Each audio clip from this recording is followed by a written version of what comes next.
Hello and welcome to Rauta. I am Jerry, and this time we'll have another retrospective video, this time about Finnish black metal band Azaghal.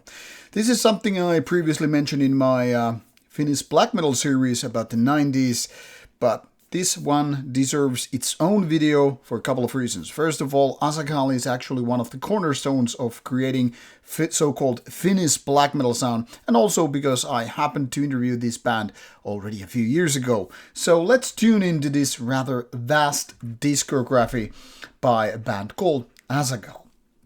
Now, before we start talking about the music, albums, whatsoever, a quick look at the histories in place. First of all, Azaghal didn't really start with the given name, even though I don't know if people actually remember these bands. I for sure don't, and I got to know these early era gentlemen already back in the late 90s.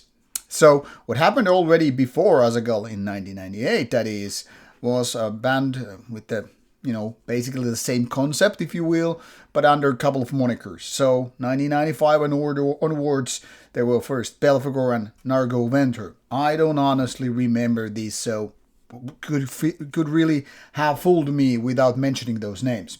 What is also worth mentioning with a quick look, but let's get back to this members list, is that everything started more or less with Narguath. But he wasn't there obviously alone, but also a couple of early birds known as VKos, man known for his other bands, which we'll touch later on, and Varjoherra, the vocalist, also a man of other bands. So, without Narguath, there probably wouldn't have been a band called Azaghal, at least in the form we know it. And also, this background for history and all needs to be mentioned, because if we take a look at this Narguath band list, you will see a lot of old names which were already recording demo or stuff before 1998, that is basically preceding Azaghal years. But like I said, there was this early form of Azaghal before it started with the given name, 1998. So that's in case you're wondering about these timeline weirdos, anomalies, or whatnot. Some of these bands really didn't go beyond the demo phase, so a lot of things were happening already in the late 90s, and in hindsight it feels like there were like useless amount of project, in the sense that a lot of these ideas could have really been focused in one and the same band. But as we know, many other countries had similar fates as well, one man and then a dozen or half a dozen bands with, various styles, but mostly revolving around the main style, which here is indeed black metal. And much like other bands put certain cities, even in Finland, on the map, Azaghal basically put Hyvink on the map. I mean, we had Horna doing the same for Lappeenranta, Beherit, I guess, for Rovaniemi, Impelnesorin for Oulu, etc., etc. So Hyvink, a rather small city in the extended metropolitan area in Finland, that is not too far away from Helsinki, but not exactly part of a closed circle, not exactly included in the normal metropolitan area, but rather near is the small city of Hyvink. Nowadays it's mostly known for Steelfest, obviously, but it is worth mentioning that Hyvink was a very, very active city, albeit with just a handful of people already in the 90s. A lot of bands have emerged ever since, including, but definitely not limited to, bands like, Azaghal and these other bands by Narguath, but also bands like Kalamankantaja and Lord Agarius nowadays. So there has been always going on in the same scene. Why Lord Agarius is worth mentioning, even though it's a newer band, is that if you go for the, members list and see, the live lineup even, you will see Agarius here with, his earlier band Soul Hill Sacrifice, which were there quite early on. And there are a bunch of other members, live or past members, who have various amounts of different bands, like VKos, the original drummer of Azaghal, is of course known for his other active bands like Duran and Forest and Oli jo tähtien takana, but I guess mostly for his work with Vargrav, his own solo project. And then he has been a part of various bands like Marras, Hiisi, etc. So Hyvink, a small city, but a bunch of active people have always been doing music there, and as such, it's in a way more important part of the Finnish black metal scene that it's probably given credit to, because after all, it's always the bigger cities or cities with even older bands that get the attention. So sometimes Hyvink might be a little bit overlooked, but nonetheless, so-called Hyvink cult, or HVNK, shortened version for Hyvink cult, is part of the whole thing here. So small scene, but very, very active one. Now, then we start talking about the music and how it has evolved, because after all, Azaghal done a lot of music. We're not even going to mention those side projects more than this, because it basically makes no sense, or otherwise this would be a 60 minutes of a video. Goes beyond the scope of this one. I will also talk about the lyrics and mention the cover art, well, being that, and of course the members list, but music first, as it is the main dish of today's video. So, back in the early days, those good golden times, bands actually did demos before entering, album era or album phase, album step, whatever you want to call it. And it's very, very vital part. It's very important to understand that without those demos, the early mistakes or, treading the water could have totally failed, because it is indeed the demo phase when you figure out, okay, what do we want to do, how we want to sound, and with demos you probably contact a record label, which then again hopefully gives you a little bit of funding to just, record your album with a better production and all than your typical demo. As such, this is a very, very good excuse to talk about early years of Azaghal. So as you can see, in 1998, 3 demos came out, and these early steps, because I was actually listening to this for this video, they are very crude and raw versions of what happened later on. They're not outright bad, but they're very mediocre in terms of black metal. So while they had already something going on with the previous bands, it's just these demos that kind of nailed Azaghal's sound, but they were crude versions of what was happening with the first album coming out 1999, Mustamaa, literally black country, black land. Doesn't matter which way you translate it, but that's what it is. And this is not exactly a very good take on Finnish black metal, but it has this kind of homebrew feeling. The songwriting is already, figuring out what to do, how the Azaghal sound is supposed to sound. And that's exactly, in hindsight especially, very much going hand in hand with bands like Horna. And I was told these bands were not in good terms during some of the early years. But anyway, both of these bands shared 2 common things. First of all, they were doing their take on rather Norwegian sounding black metal, but quite crude take. I mean, not exactly the Emperors or Dimmu Borgers or whatever. So way more raw, and in that sense maybe nodding towards, early Dark Throne, early Dirt Heimskard and stuff like that. Especially Horna is always, referred to the early works Dirt Heimskard. But Azaghal's material is at some points even more closer to Dark Throne, yet not exactly that raw in a way, except for production. So a lot of these crude black metal takes were, in a way, very much nodding also to 1980s, when without Bathory, these bands would probably sound the same. But this is very, very much 1990s sounding stuff. And this, along with Horna and Sargeist, Behex and whatever, were kind of creating the so-called Finnish sound. Of course, Satanic Warmaster around late 90s joined the party, went a little bit different ways, but all these bands kind of started creating, maybe unintentionally, but nonetheless, the so-called Finnish black metal sound. I mean, when we're talking about the Imbel Nazarenes or Archgoat, Beherit, whatever, they don't really represent the same sound at all. They're very, very different, and that's, in a way, the beauty in diverse Finnish black metal bands, because there are lots of bands that don't really sound like Finnish black metal is supposed to. But then again, that is something that was coined later on, and as such, it didn't really exist back in the days when I'm talking about my own bands or the guys in Azaghal or various other bands, we didn't think about something like Finnish black metal. Everybody knew Norwegian black metal and, in a way, Greek and Swedish black metal. Apart from that, we weren't really talking about black metal in the geographical sense. It was more ideological sense and how we wanted to sound, be it vocals, guitars, drums, or, of course, the songwriting.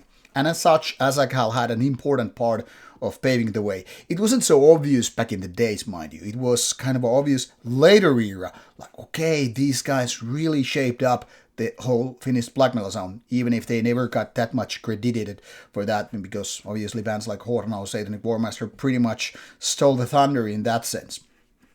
Anyway, what happened in 1999 with Mustava was very, very quickly followed by Helvetin 9 piiriä and with this EP Armageddon from 1991, respectively. Helvetin 9 piiriä, the 9 Circles of Hell, pretty much continued what was happening with the first album. So once again, very, very raw, crude, black metal, violent and ugly. That was really the name of the game here. Then started coming splits and EPs. And later on, of course, compiled into things called compilations, which I skipped for this review video or retrospective video because it makes no sense to just go through them all again. Helvettiläinen, which is something like helling, a person or creature from hell, came with 2001, and then 2002, finally, third album of Beasts and Vultures. Now, notice, until this, everything pretty much has been in Finnish. And suddenly you have this English title. Even though if you look at these song names here, you will see both languages used. In a way, I think the guys were treading the water, figuring out if they wanted to do something else. But as it turns out, they kept the Finnish language going on, and that style has been maintained until the very, very recent years, that is. Azaghal is mostly known for its Finnish style of black metal, something that is very, very much common and shared with Horna and even some other bands, but these two are, I guess, in a way, the most important ones. After this third album, the band went again doing splits, Black Metal War, Omenne, and Unholy Terror Union, and then there was this EP called Q, Viper. So once again, you see different names here, even with Black Metal Terror Metal, while that is an English title, you have Finnish lyrics throughout the things here. And then came an album called Perkele Luoma, created by Perkele, which is basically Baltic god of thunder, but often used as the devil or Satan as an alternative names. And as you can see here, once again, we're back to Finnish song titles here, which is very much going hand in hand with, the Finnish album title versus, English. I'm confusing myself here. And that again, more English splits came to be. Here you have like double language, Neljä Vihan Vasara, Four Hammers of Fate. So almost going like back to Beasts and Vultures kind of a thing where you had two different languages. Codex Antitheus went a little bit different, not only in terms of cover, which is something that I will talk about later, but also, in my opinion, the weakest Azaghal album. Often there is this saying among reviewers, it's the third complicated or challenging, hard one, the album that is like after two albums you're running out of your original initial ideas and then you start figuring out what to do. It seems like this applied to Azaghal only after album number 5 or during the album number 5, which I think where the band kind of dipped. It's not like none of the early albums were really good, but they were really doing their own style. But here something changed, and I don't know if there was some kind of identity crisis. I mean, after all, if you look at the members list, and now we'll pause a little bit going through the music for a members list. Nargoth has been always in the band through the whole year. But if you look at this past member list, see, V Chaos, the original drummer, he was in the band only for a few years. Then another drummer for a couple of years, and there was this drummer for a little bit here and there, but mainly focusing on guitars. Another drummer later on, 2008 and onwards, and so forth. Point here is the drummer position in the band has been very, very, what we call windy, meaning a lot of changes have been happening. So drummer have come and gone, and that's pretty much the story with drumming. I don't know if that affected, the album, which I mentioned so much, but point here is, with these lineup changes, especially through these years after the formative ones, probably affected the band a little bit. Obviously, some guitarists have been changing in the band as well, but not too much. And while talking about members, Varjoherra, the original vocalist, was still very much in the band. So can't really bitch about it, being the vocals or the main songwriter, guitarist during the years when there was this turmoil of sorts. But yeah, sometimes, a drummer change, bass player, whoever, might actually affect how the band dynamics work. So it's not always about who writes the song, who is doing the vocals, who is drumming. In each and every individual always affect the band, some more, some less, and that's pretty much of it. Now, the band pretty much started figuring it out very, very quickly. Luciferin Valo, the light of Lucifer, came only like a year after, and this was already a big step up. Mind you, the same thing is once again going on. You have a couple of English titles here, Black Terror Metal or Azaghal Terror Cult, but nonetheless, the language stays Finnish. And like I said, that has been going on. Despite these album names, which are not really, Finnish, like Omega in 2008. And mind you, again, pretty much everything is in Finnish. Or you have this Therafim 2009. Again, apart from, well, XI Omega, which is not really Finnish, you have the same thing going on. Mind you, they had this Q-song doing a comeback here once again. It's, in a way, one of their so-called hit songs, and they really recycled it. I mean, after all, it was here already 2003, and they did a little bit different version a few years later. Again, some split with English title before going to Nemesis 2012. And here you have a little bit Latin, you have even a cover song and some English ones here. So kind of doing a little bit stirring up. But things pretty much went, very, very much in the Finnish sense after a while. Now, where it's worth mentioning is this Arvet 1 and 2. Arvet meaning scars. So Arvet 1 and 2 are compilations which really include a lot of these splits and EPs. If not everything, most of the stuff until that. So they're worth listening if you want to go beyond the album ones, which are of course the main, course dish with, the steaks and potatoes of the band. And then 2015, Modern Sonat, the words of the worm, came again. And here, see, once again, this English style maintained. And then Valo Pohjoisesta, Light from the North, 2018. And finally, we're talking about the latest album from 2023, Altarimme luistelee, Our Altar is Made of Bones. Now that we've gone quickly through the whole discography, which is just listing these things, there has to be mentioned a couple of things. While the main songwriting style hasn't changed that much, I mean, Azaghal has always been in the crossroads of somewhat melodic, but this very crude and raw black metal. Not exactly, like I said, the kind of a rawness, Dark Throne portrayed during their golden era, early 90s, and definitely not as raw or primitive as bands like Iliorn from the same era. But they always had this raw thing going on. Much like Horna, they really could have benefited of, better, stronger production early years, but that wasn't to be. So a lot of these early albums were kind of like too crude for their own good.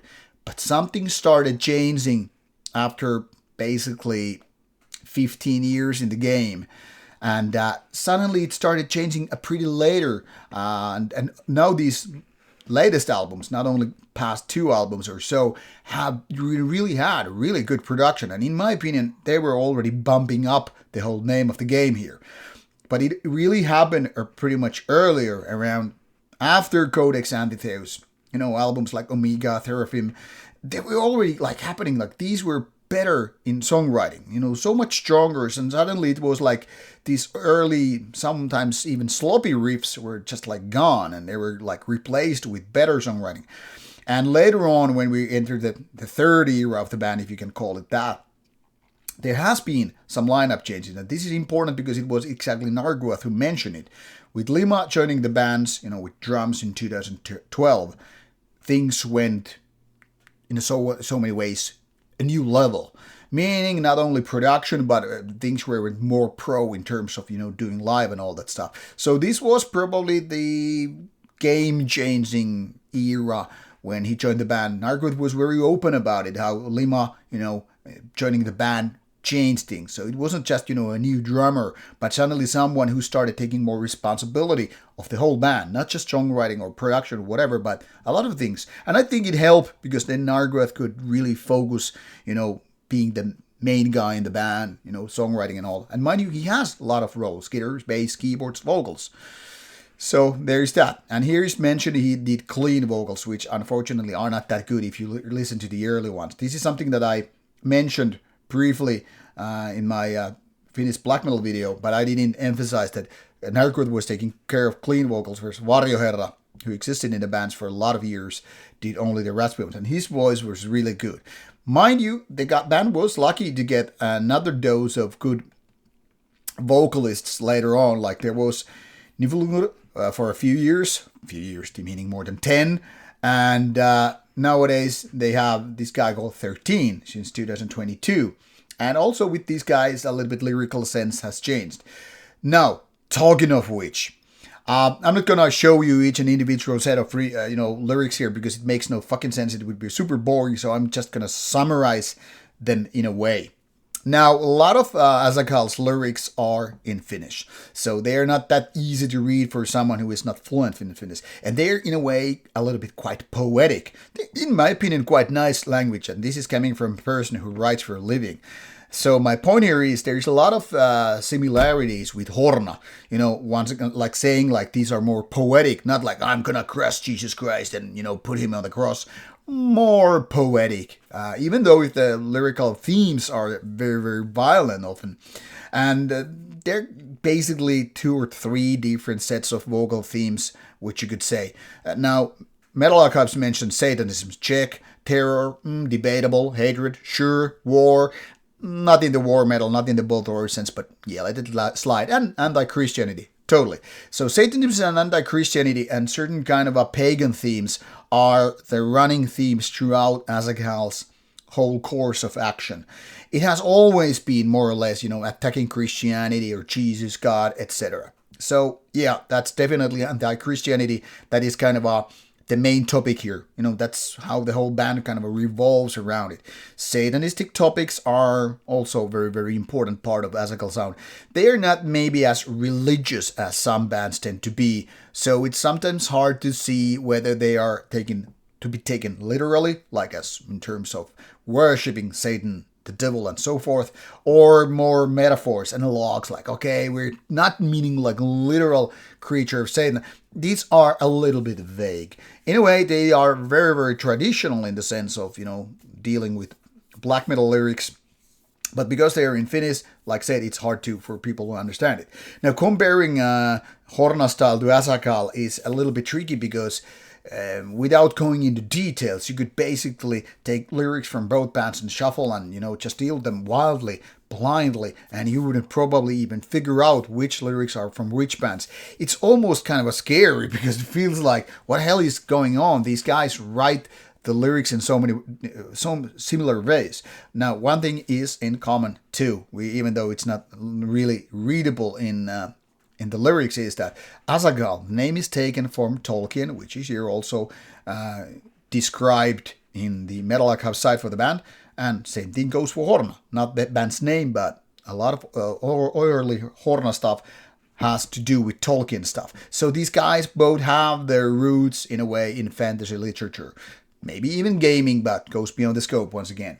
So there are lots of overlapping in terms of, early album production, lyrical sense, fantasy literature, and also creating these Finnish sounds. One could even say that despite them being in different cities and having even that, fight of sorts in the early years, they are coming, basically like from the same roots. It's almost like the saying, brothers from another mother kind of a thing. So not exactly same scene early on, but still very, very similar to one another, which is why I keep talking about Horna so much when I'm talking about Azaghal. So different, but vastly going for the same kind of audience, at least if you ask me. Shaping the Finnish sound, but also lyrically going very, very much into Finnish language, not so much English, and these are the key takes in that sense. Talking about the covers, it's worth noting that the style has changed a lot throughout the years. First of all, you see Mustamaa going with the just a basic black and white, photo. If you take a look at the later ones, like Helvetin 9 piiriä, suddenly you have the winged evil demons or fallen angels attacking Christ. Pretty nice in my opinion, even if the best in the quality. And one of my favorites is this painting of beasts and vultures. You have these werewolf and you have vultures, picking up bones, and I like the colors, I like the white. There's a strong fantasy setting thing going on, but I really gotta say, I think it really fucking nails it. That's, in a way, classic era when things were actually paintings rather than weird photoshopped things or AI covers now it seems to be nowadays. Then there are a couple of bad ones. For example, Perkeleen Luoma is not exactly very nice. There's a sigil on the background and half a skull of a creature on the cover. Kind of reminds me of some of Baratrum covers, and I think this is a really little bit dull, to be honest. And Codex Amphitheus, this is just outright bad. This is like going weird, hey, we ran out of imagination. So goes hand in hand with the level of quality of the music. This is, in my opinion, just boring. Then you have these attempts to do something dark and mystic and all, but I don't think this Luciferin Alo album cover is not that great. There is an idea, but it's not really that great. There are also a couple of other cover arts which are not that cool. Like, what is this? A creature who is holding a fucking UFO alien here. Like, what the hell, man? I would understand if it was some kind of a weird Jesus take on it, but no, this doesn't make much of a sense. And what about this? Skeletal being with pentagrams and all that stuff? Probably a nice idea, but no. This, then again, Nemesis is a little bit cooler. I kind of like this because it's a little bit weird. What is this creature? Having a scythe and having a weird head, and then there are these bodies of sorts, undead maybe, I don't know. But sometimes these kind of a little bit vague things are rather fascinating. And a couple of more. Modern Sanat. You have a snake in the background, but kind of a vague also. And then a pentagram herald. Like, what the hell is going on? Not a really cool cover. And then going more artsy. Yeah, I like that idea that this is being painted, but nah, not that great in my opinion. However, my favorite Azaghal album cover is definitely their latest one, Altari Meluista tehty. I don't know how this album name, our altar is made of bones, fits the thing here. I mean, you see skulls and all that stuff, but in the end, it's kind of a cavernous place when you see this, place, which doesn't really seem like it's made of skulls, but I don't know. But something with the color, something with the design of the painting is really, really fascinating. This is the kind of stuff you could have it on an LP and stare at the motherfucker because, it's just fascinating. It's beautiful and all. Now, summarizing the whole thing, band has been here around 30 years if you take a look at the early stuff before Azaghal years, and they have made more than 10 albums so far, always maintaining the style intact, being consistent with the style. So much like Horna or even bands like Morduk or Cannibal Corpse for that matter, they've always pretty much kept the course going on, not straying too much on the left or right or whatever direction. And I think it's wonderful. Even if Azaghal is not like the best black metal band coming from Finland, I gotta say I have huge respect for the guys keeping it, true to their original ideas and keeping it, together with the lineup changes and all. So many other bands would have just collapsed over the years, been there, done that, because of the lineup changes, because of things changing over the years in general, or the decades, as you might be. Nowadays, Azaghal is probably more active than ever in terms of touring, which is probably the reason why there's stronger, bigger gaps between the albums. I mean, 5 years between this one and the previous ones, 3 years here, 3 years here, versus the early years you had like album coming back to back 2 years, 1 year, or whatever. So this is very, very typical for bands getting a little bit older. You kind of get older, you become more focused, and when, of course, you do more gigs, more tours, and all that stuff, you have less time to put out new albums. So I guess I'm saying I hope that we don't have to wait more than 5 years for the next album, because this is already 5 years. This is quite much of time for an active band anyway, not a disbanded one. But might be explained because of the lineup changes and, of course, the touring, gig life, and all that stuff. And when people are closing to 50-year-old, that's a lot of years for doing extreme metal and all. So it will be interesting to see what eventually Azaghal legacy will be, when they will stop playing black metal together, and how it will change or not change in the future. Like, I guess this is in a way my love letter to Azaghal. Never been a big fan of the band, but like I said, I have respect for the guys. I have respect for their career being consistent and all. So I think it's for you, dear audience, your time to check out the band in case you didn't see, do that when I was doing the Finnish black metal episode. And if you are looking for links, yeah, they are in the description box. In terms of me going through the albums, most of the albums you can find on streaming services such as Spotify, which helped me a lot when I was, driving or at the gym, listening to music. And the ones you cannot find, well, there are some releases on their Bandcamp site, and for the EPs and whatever, you probably have to go for YouTube. For example, when I was listening to these splits or compilations, even YouTube was my source. So sometimes you have to go for rather unofficial sources for the music. But in case you're a newcomer to the band, I think it's just pretty safe to start with the ones on the streaming services. And if you got that thirst going on for the band, consider buying physical ones, or at least go for their Bandcamp and give them a chance. And deeper you go, you probably have to go a little bit more underground in terms of finding the music.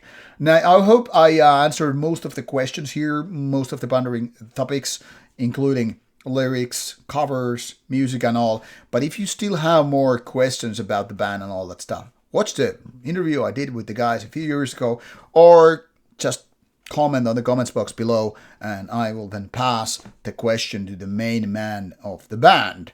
So let's see. Hopefully in the future we will do another Azaghal interview and talk about the band's nowadays years and all that stuff.